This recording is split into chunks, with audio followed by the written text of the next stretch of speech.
Oi, oi, boa tarde, boa tarde.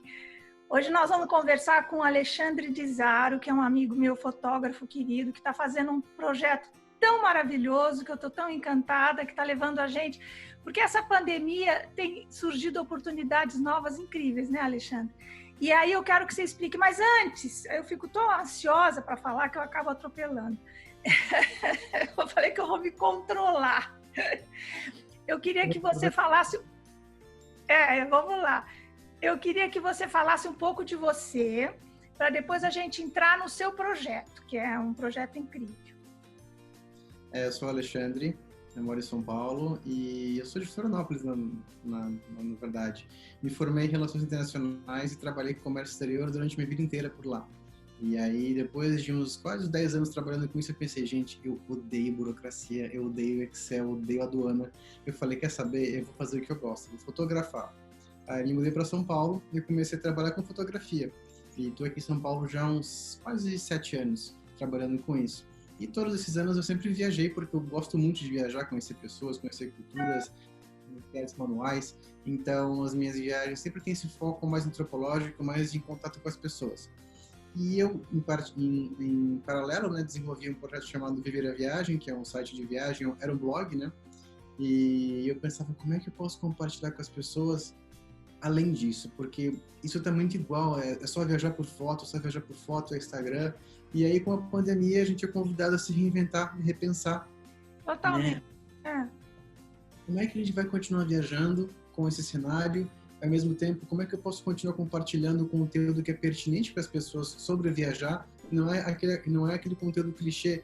E aí, através de ver o aplicativo Zoom funcionando, pensei, e se eu entrar em contato com as pessoas que eu encontrei durante essas viagens, focar nelas, em aprender cultura com elas e levar grupos comigo? Surgiu esse negócio, do nada, da noite por dia. Eu fiz uma viagem com você nesse final de semana, e nós vamos até falar sobre essa viagem agora, que eu quero compartilhar com todo mundo, que foi para o Uzbequistão. Eu achei maravilhoso. E o que eu acho legal, Ale, é que assim, o teu olhar para a viagem é um olhar muito específico, muito característico. Não é uma viagem de turista normal. É uma viagem que você entra em contato com a pessoa que mora lá, com o dia a dia da pessoa, que eu acho que isso é tão especial e tão bacana. Porque a viagem turística é o que você fala no seu vídeo, né? na sua viagem. Ninguém vai substituir uma viagem que você vai. Mas esse olhar que você tem para esse conhecimento, toda essa bagagem, é um negócio assim muito bacana. Conta pra gente como é que funciona, e que depois nós vamos colocar também foto, vídeo, tudo. Nós vamos ver a melhor maneira de compartilhar isso aqui agora. Mas eu queria que você contasse um pouco sobre a experiência do Uzbequistão. Esse olhar que eu tenho para a viagem, legal que você comentou isso, é que ele anda em paralelo. Tanto a viagem física e a viagem online andam em paralelo, elas não se concorrem, porque, por exemplo, você nunca vai deixar de querer estar em algum lugar fisicamente para sentir o gosto da comida, os cheiros, conhecer as pessoas, mas a viagem online, ela vai, ao mesmo tempo, baratear e vai ser uma oportunidade de você desvendar e conhecer um lugar que você, às vezes, nem imaginava que você poderia ir.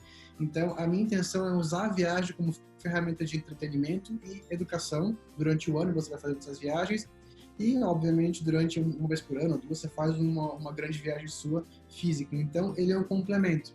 E essa minha visão, você pode tanto conhecer pessoas em viagens, quanto você pode conhecer monumentos históricos, visitar casas e arquitetura e tudo mais. Só que o interessante é que também andam lado a lado. É complementar. E é esse o lado que eu quero desenvolver mais. Também vou ter roteiros que são mais turísticos, como hoje, por exemplo, eu abri Roma. Então, nesse destino de Roma, a gente vai passar pelas ruas de Roma, vai aprender sobre arquitetura, mas o foco é sempre mostrar, através da pessoa, do local, como que a gente pode aprender sobre a cultura dele.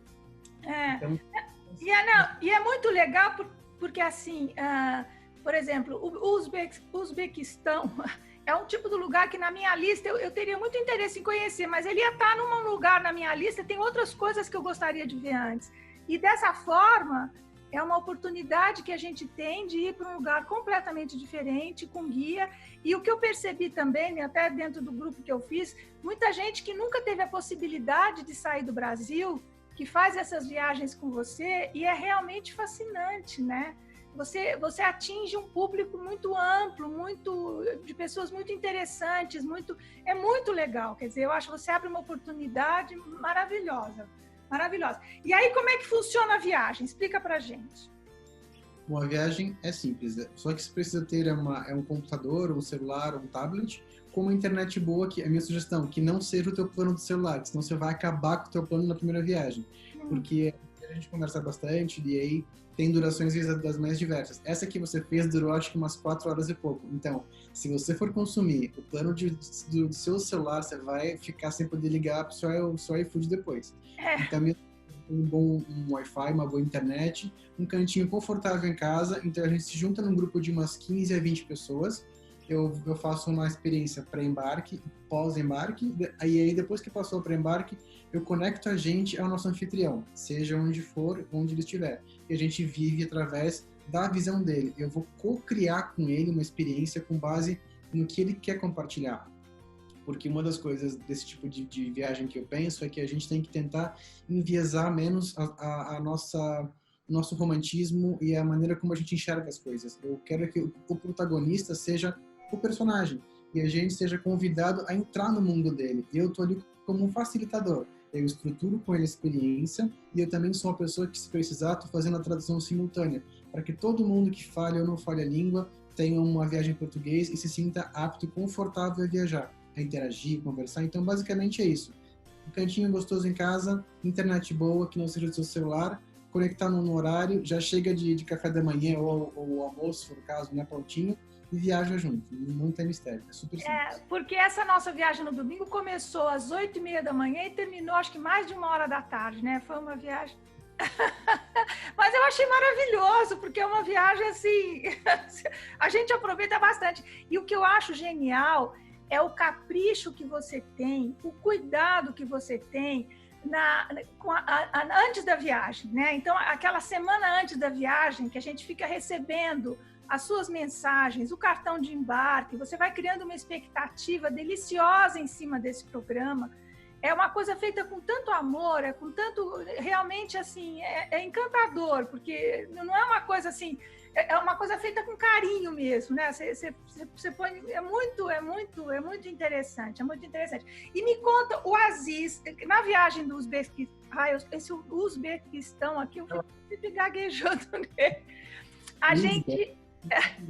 Etnia, Uzbequistão, aí tem Paquistão, Afeganistão, Turcomenistão, Quirguistão, Cazaquistão, tudo com estão no final. Uzbequistão.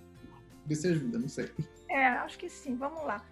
Então, a gente visita o Aziz, que é uma pessoa que mora no interior, né? No vale, onde é que é o lugar mesmo? É o Vale do... Vale de Fergana, e é a área mais populosa, mais densamente populosa e mais agricultável do Uzbequistão. E ele é um tecelão, né? Ele faz um monte de coisa e ele nos recebe na casa dele. Conta como é que foi o contato que você fez com o Aziz, como é que você conheceu o Aziz para desenvolver essa amizade com ele. Em 2019, eu fui com o Luffy para Moscou, Quirguistão e Uzbequistão. A nossa intenção era fazer tipo um triângulo, né? São países vizinhos. Então, de Moscou, a gente vai para o Quirguistão, faz toda a parte, atravessa por terra, Uzbequistão, volta para Moscou. E antes de viajar, eu sempre gostei muito de tecidos, né? Tecido aqui, tecido ali, tecido no quarto inteiro. Então, eu já sabia que no Uzbequistão existia esse tipo diferente de tecido chamado ikat. Ikat é um termo guarda-chuva, tá? Para se referir à técnica de tingimento e tecelagem desse tecido, e também um pronome mais genérico para esse tipo de tecido, como tem no Uzbequistão, como tem no Japão, na Indonésia. Ikat, na Índia também. Ikat é essas duas coisas, é a técnica e o tecido. No Uzbequistão tem um nome específico, que é Abirbandi, ele conta para você que era, que é a técnica de amarrar as nuvens, né?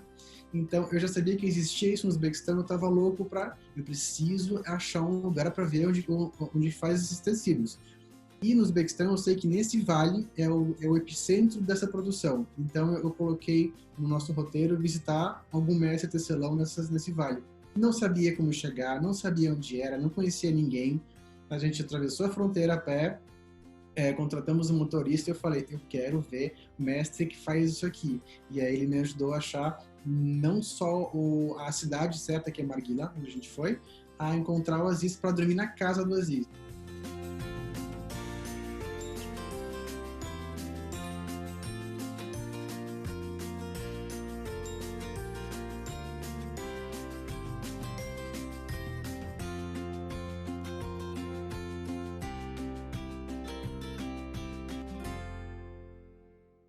E aí, como o Aziz percebeu que eu tinha muito interesse em conhecer o que ele estava fazendo, aprender como era, então a gente conseguiu cobrir bastante coisa desse processo produtivo. Era um processo super extenso, dura aí uns 7 meses dentro de você criar o bichinho da seda até ficar pronto o casulinho, fazer o tecido, tingir, então uma coisa muito demorada. E eu consegui acompanhar alguns desses processos, porque estavam na época de conhecer o processo X, Y, Z, né? Mas foi muito legal estar exposto a isso e aprender muito sobre uma coisa muito específica que é um tecido do Uzbequistão.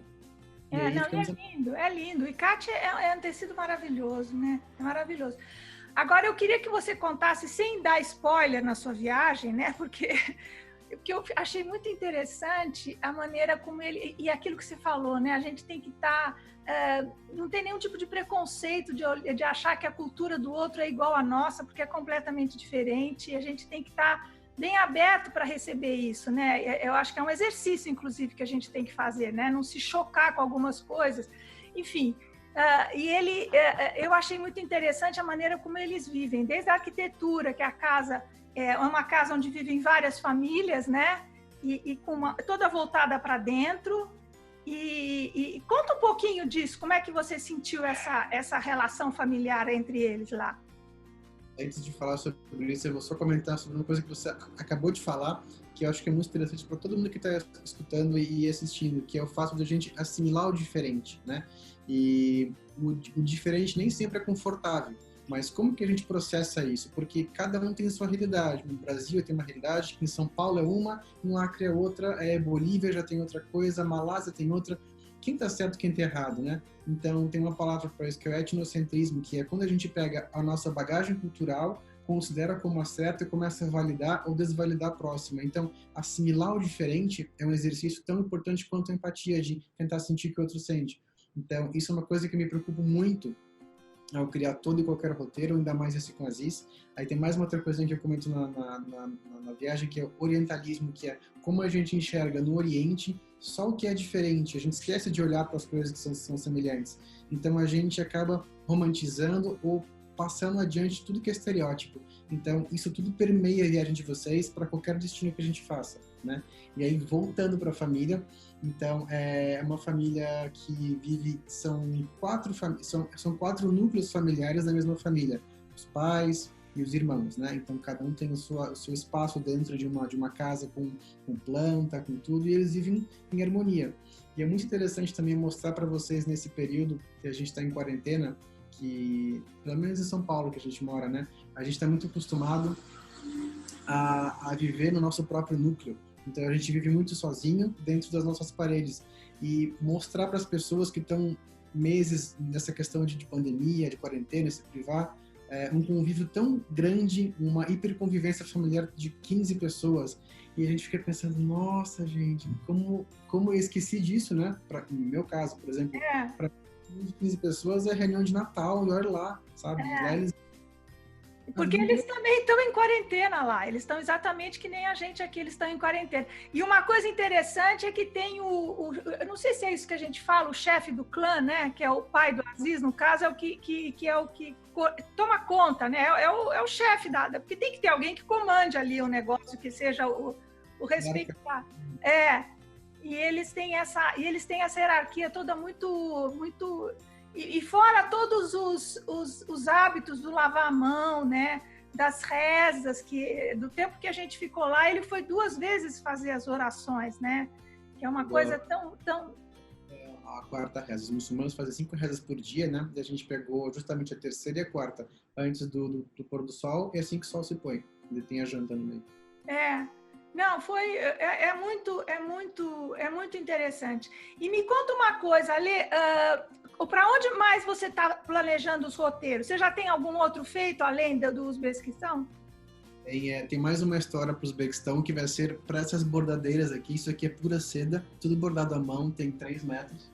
A gente vai fazer uma incursão para aprender a abordar com elas, aprender os significados de todos esses símbolos e como que é feito o tingimento.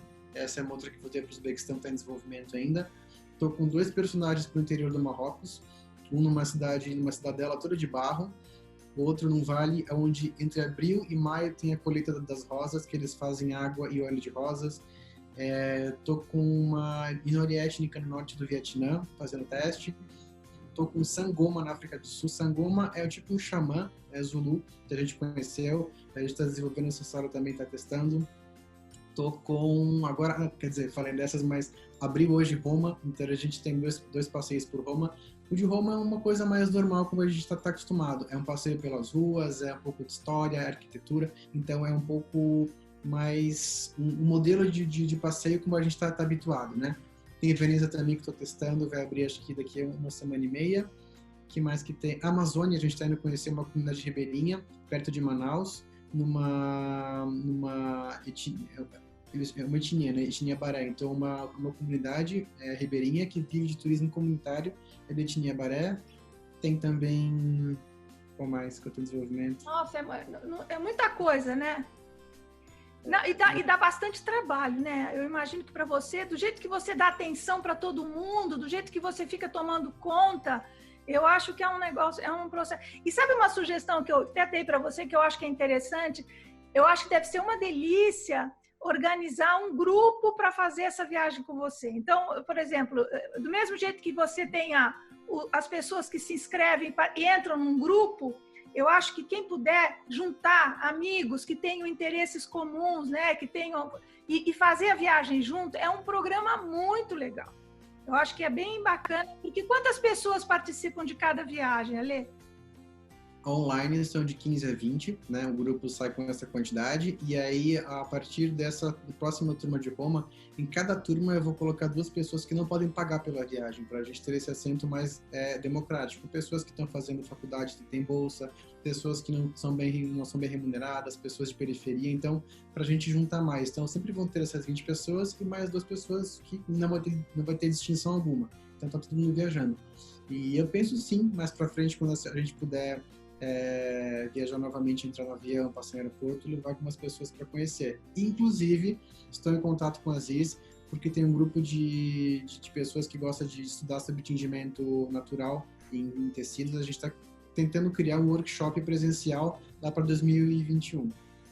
Como vai sair, não sei, mas a gente vai tentar levar para o Uzbequistão e falar com eles. É muita novidade, né? É muita novidade. E eu acho assim, o que eu estava falando também é isso, quer dizer, independente da viagem física, que você pode até organizar e fazer, né? Que vai ser também maravilhoso, mesmo para suas viagens online, você reunir os amigos, juntar um grupo de amigos e falar, vamos juntos todos, que eu acho que aí fica bem, mais divertido até, eu acho. Deve ser uma troca muito, muito legal. Quem quiser viajar, como é que fala com você? Qual que é o contato? Eu tenho, é super simples, o site é viajardecasa.com. Ali embaixo tem uma caixinha de e-mail, só você passar a página, entender como é que funciona um pouquinho, ver os personagens e falar, Ale, quero viajar para tal lugar, que tá ali, eu te respondo e a gente viaja. Ou então vá no meu Instagram também, que eu tô toda hora no Instagram, então é só mandar um DM pelo Alexandre de Zaró. Não tem muito mistério, é só super fácil de conversar, de achar, de falar. Mas o site Viajar de Casa, o nome já diz para que veio, né? Olha, eu falei de Zaro, é de Zaró. É de Zaró. Mas todo mundo chama de Zaro.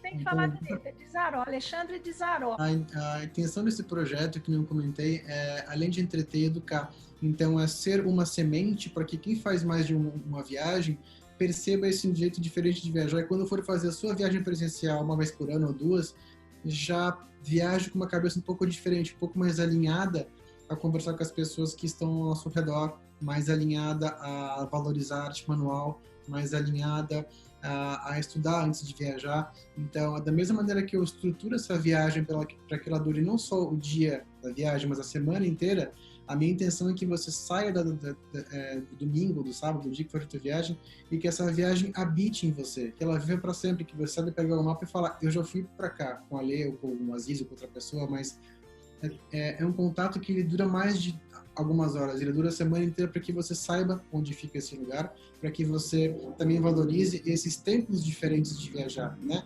Cada lugar tem tempos de viagem, e até sugiro que a gente não viaje muito, por exemplo, sei lá, uma semana eu vou conhecer 7 países. Não, calma. Conhece uma pessoa, se a gente não conhece nem onde a gente mora direito, São Paulo, imagina querer conhecer tudo junto. Então, a intenção desse jeito de viajar é que você respire fundo e faça um turismo mais focado nas pessoas e com uma velocidade mais devagar, para você conseguir se conectar, para conseguir conhecer um pouco mais dessas camadas que as pessoas têm para oferecer, para contar essas histórias. Então é isso. Esse... E você sabe que eu acho... Hã? Uma coisinha. Eu estou planejando também nessas viagens, eu estou fazendo um curso de Libras, justamente para conseguir adaptar a viagem, e eu estou querendo também fazer turmas para quem é deficiente auditivo, para que as pessoas consigam também visitar o mundo, porque nesse mundo de Instagram e de viagem que a gente fica exposto, eu nunca vejo um conteúdo que é feito para quem tem alguma dificuldade ou deficiência auditiva ou visual. Então eu quero criar essas turmas, eu estou até em fase de adaptação, para a gente conseguir viajar com quem não consegue escutar. Então, maravilhoso, maravilhoso. Não, e você sabe que eu acho que isso tudo funciona muito também para o que a gente está vivendo agora, essa coisa que a gente falou de respeitar a opinião do outro, respeitar a maneira de ser do outro, respeitar as diferenças, né? Quer dizer, o outro pensa diferente, mas não é por isso que ele é meu antagônico a mim e nada. Eu acho que isso serve para a gente até no momento que a gente está vivendo de Brasil, né? De situação, de tudo que a gente está passando aqui. Eu acho que é uma coisa que melhora a nossa capacidade como ser humano, né? A gente vai aprimorando e é muito legal, é muito legal.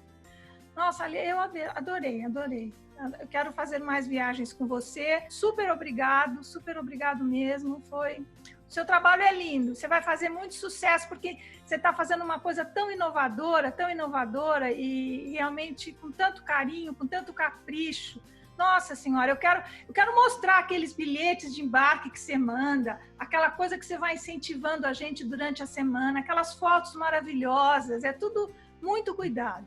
Natural, viu? Tudo foto que eu tiro durante as viagens. E é engraçado que eu bato tanta foto em viagem, e eu sempre compartilhava no site, no Instagram, e agora eu entendi um dos motivos do porquê que eu tiro tanta foto. Talvez precisou esse tempo inteiro para maturar o processo, para maturar o projeto, e quando ele nasce, eu sei que eu posso usar essas fotos para, de fato, mostrar um pouco dessa visão, mas, ao mesmo tempo, mostrar uma coisa que é autoral, não é pegar daqui e dali. Então, tá ali entregue para vocês essa experiência do começo ao fim com muito, muito carinho, sabe? E aí, a gente só percebe isso com o passar dos anos, né? Entender como é que...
É isso aí, é isso aí. Adorei.